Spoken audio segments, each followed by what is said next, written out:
These are the 10 biggest bombs in Lorwyn Eclipsed. If you see these cards in draft or sealed, you should really try to fit them into your deck, because these all-stars are fantastic and will help you win more games.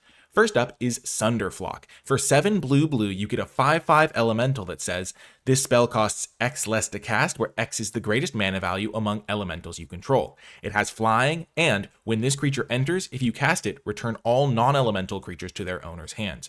So it's a giant flyer that resets the board very thoroughly. I mean, there are changelings in this set, so even if your opponent's not playing an elementals deck themselves, they might have 1 or 2 changelings in play that count as elementals, but you're generally going to have a lot more elementals in your deck when you're playing your Sunderflock, so you can often make this cost like 3 mana less, maybe just 2 mana less, but casting this for like 6 or 7 mana is a lot more reasonable than casting it for 9, and you're going to bounce basically all of your opponent's creatures, and you're going to at least have the Sunderflock in play and whatever elemental you use to make it cost less. So you're going to have a pretty reasonable board, especially because you just added a 5/5 flyer to the board, and you're sending your opponent back to the Stone Age. So Sunderflock is just absolutely fantastic, and if you do draft this card, make sure you take some elementals, changelings, anything that can help you cast this for less, because even if you're not building a full-on elementals deck, Sunderflock is still going to be excellent because you can just build your game plan up knowing this is coming. You reset all of your opponent's stuff, you have a couple things in play. It just gives you a huge advantage whenever you cast this card, and it's going to win you a lot of games.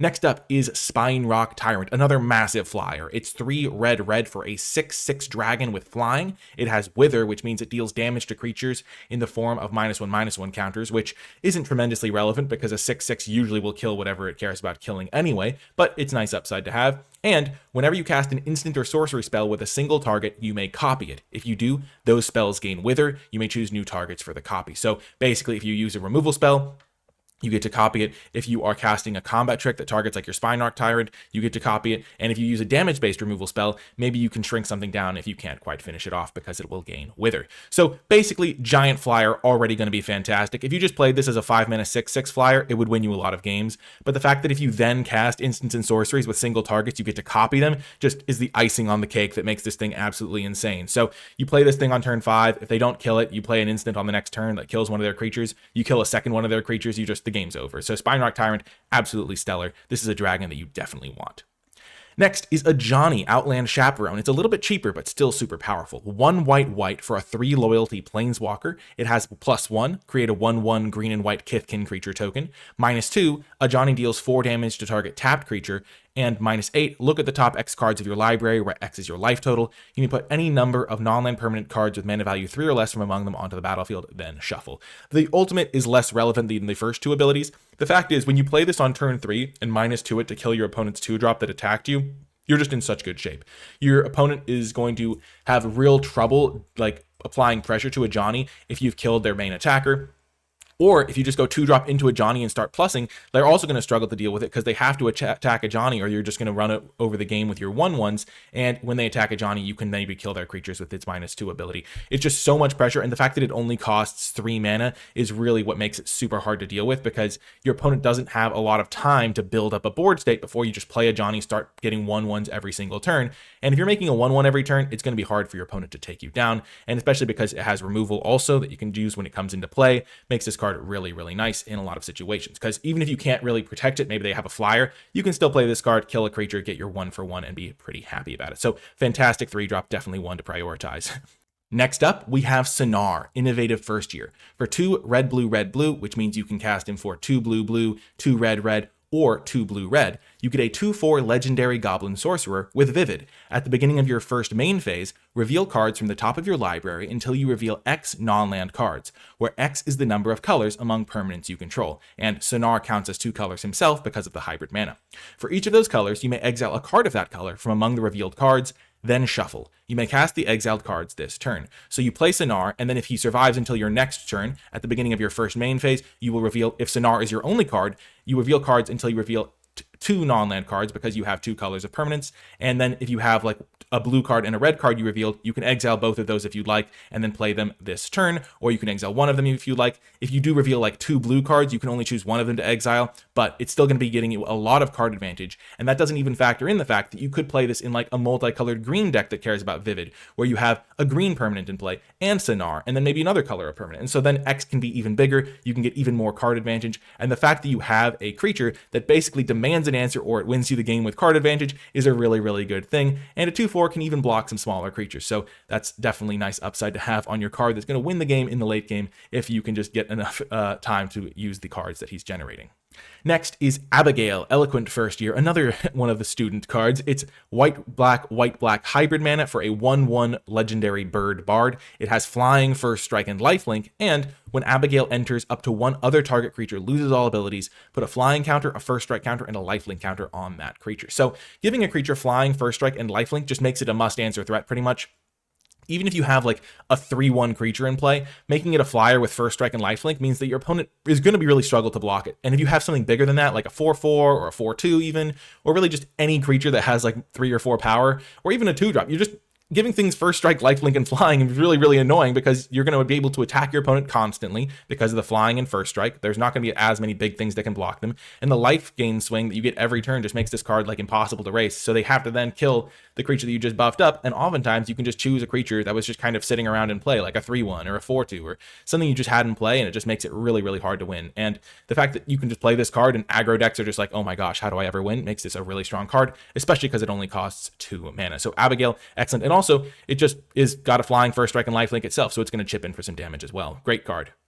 Next is Champions of the Perfect. For 3 and a green, you get a 6/6 elf warrior. As an additional cost to cast this spell, behold an elf and exile it. So you exile an elf you control or an elf card from your hand. Whenever you cast a creature spell, draw a card. When this creature leaves the battlefield, return the exiled card to its owner's hand. So 4 mana for a 6/6, but it's a little bit hard to cast if you don't have elves. So oftentimes this is going to fit best into black-green because that is the color combination with the highest density of elves. But remember, there's changelings, there's some elves just in green. So you can play this in other decks as long as you make sure to really prioritize those elves, because it's just whenever you cast a creature spell, you draw a card, and you're getting a 4 mana 6/6. So not only do you have a giant creature that's really hard to deal with because damage-based removal is going to really struggle to deal with this card. Spells that have creatures like fight each other or punch each other is going to be really have a hard time dealing with a 6/6. And even if this thing just like gets tapped and stays in play, it's going to be really annoying for your opponent because you're drawing so many cards. This thing, as long as you can cast it, is a mega bomb, and the only downside is the fact that it's a little bit hard to cast because you need to have those elves to behold, but basically just a must-answer threat that just is a giant creature and gains tons of card advantage. So not much to be disappointed with in this one. Next is Curious Colossus for 5 white. It's a 7/7 giant warrior. When this creature enters, each creature target opponent controls loses all abilities, becomes a coward in addition to its other types, and has base power and toughness 1/1. So you just play this on turn 7 or whenever you get to 7 mana, and all of your opponent's creatures become tiny, and you just added a 7/7 to the board. So if the board state is complex, you have creatures, they have creatures, you're in a board stall situation, this just basically wins you the game because all of their big creatures are just now tiny, and they don't even have their abilities, so they won't have like evasion or anything like that. In some situations, your opponent might not have a lot of creatures. In that case, you don't really mind because they don't have a lot of creatures anyway, so you're probably in good shape. And if you're behind, you can really reduce the pressure significantly if you play this. Even if they immediately kill it, shrinking all of their creatures into 1/1s is still great. So in so many situations, this card is game ending. It does cost 7 mana, but there are ways to ramp in this format. There are like plenty of tools to get to 7 mana. You can try to play a more controlling deck, and this definitely rewards you for getting there. So a really strong card, obviously, and one that you're happy to play in draft and sealed. Next is Goliath Daydreamer. For 2 red, you get a 4/4. It's another giant, and this one's also a wizard. Whenever you cast an instant or sorcery spell from your hand, exile that card with a dream counter on it instead of putting it into your graveyard as it resolves. Whenever this creature attacks, you may cast a spell from among cards you own in exile with dream counters on them without paying its mana cost. This is another card that basically demands an answer as soon as it comes down, because if you let your opponent untap with this, they can just cast like a kill spell. It gets exiled with a dream counter. You attack with they attack with the Goliath. They cast the removal spell again, 2 removal spells, and then the game's almost over. Or just any instant or sorcery is going to be really good when you cast it doubled, because not only is it getting you card advantage, it's also getting you mana advantage because you don't have to spend the mana to recast it. So imagine you play your Goliath Daydreamer. The next turn you play like an instant or sorcery that costs 4. Goliath Daydreamer is not only drawing you another copy of that 4 mana spell, but also spotting you the 4 mana to play it again, and it's also a 4 mana 4/4. So it's really, really strong. There will be situations where you don't have instants or sorceries, or you want to like save them to get the Goliath going, but it's going to be such a powerful card in the situation where it works, and you're often going to have those instants and sorceries you care about, especially because red has some pretty good ones itself. That Goliath Daydreamer is going to be doing fantastic work. Next is Tristan's Command. For 4 black green, you get a Kindred Sorcery Elf, so it counts as an elf for cards that can like search up elves or things like that. Or if it's in the graveyard, it counts as an elf, things as of that nature. That's what Kindred Sorcery Elf means. Choose 2. Create a token that's a copy of target elf you control. Return 1 or 2 target permanent cards from your graveyard to your hand. Destroy target creature or enchantment. Creatures target player controls get +3/+3 until end of turn, untap them. So for 6 mana, the default mode is often going to be return 1 or 2 target permanents from your graveyard to your hand and destroy target creature or enchantment. Most of the time you're going to want to destroy a creature with this, but it's basically a 3-for-1 if you get back 2 permanents and you get to destroy a creature or enchantment. If you have a good elf in play to copy, you can get like some of the mana as a rebate, because then it's like, okay, I had a 4-drop elf in play and I copied it. So it's like the kill spell mode of Tristan's Command only costs like an extra 2 mana mode if I want to kill something and get an elf copy. If I want to copy an elf and get 2 permanents back. And then in some situations, if the board state's like fairly even, you can just give all your creatures +3/+3 if you have enough of them and just win the game. So Tristan's Command, absolutely fantastic, and made even better by the fact that it only costs a single pip of each mana. So if you are playing like a green deck, you can splash Tristan's Command very easily. You don't need to be like a dedicated elves deck to get tons of value from this card, and it's a great top end card for any green ramp deck, or perfect in an elves deck as well.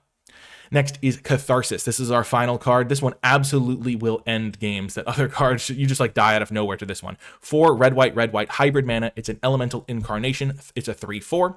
When this creature enters, if white was spent to cast it, create 2 1/1 green and white Kithkin creature tokens. When it enters, if red was spent to cast it, creatures you control get +1/+1 and gain haste until end of turn, and then has evoke for red, white. So you can, like, if you use white to evoke it, you can get the 2 1/1s. If you use red to evoke it, you can get the +1/+1 and haste.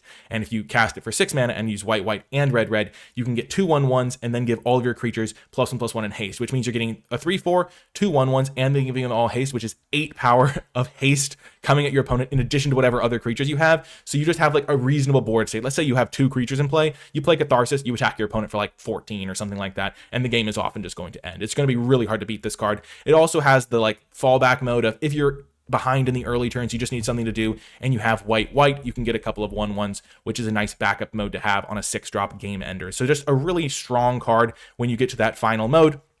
Has a bit of a buyout clause early on in its little with its evoke ability, and generally just going to be the sort of card that just is going to be the one where you're like, oh my gosh, I couldn't possibly lose this game, and then they played Catharsis, or vice versa, where you're just in like a board stall, or your opponent's slightly ahead, and then Catharsis comes down and the game just ends. You just deal so much damage out of nowhere. Really strong card. Anyway, that's going to do it for this one. If you made it to the end of the video, leave #TheBest in the comment section down below. I hope you enjoyed it, and I'll talk to you next time.